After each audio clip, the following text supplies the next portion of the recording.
Hello, আসসালামু আলাইকুম viewers, সবাই কেমন আছেন? আজকে একটি অন্যরকম ভিডিও নিয়ে চলে এলাম আপনাদের সামনে। একটি প্রচলিত কথা আছে, ছোট ছোট বালুকণা বিন্দু বিন্দু জল গড়ে তোলে মহাদেশ সাগরতল।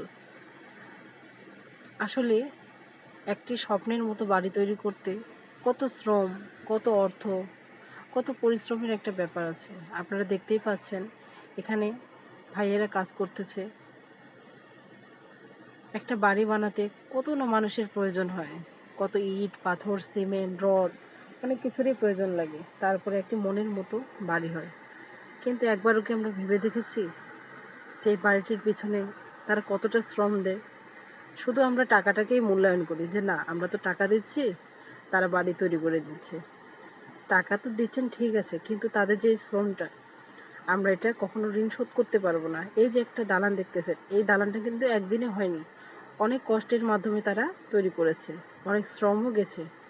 এই যে দেখতে পাচ্ছেন পাশের বিল্ডিংটি, এটি কিন্তু ভাবির সেই ছাদ বাগান, ভাইরাল ভাবির ছাদ বাগান। আপনাদের সামনে একটি ভিডিও নিয়ে এসেছিলাম আমি ভাবির ছাদ বাগান নিয়ে। এটি সেই ছাদ বাগান।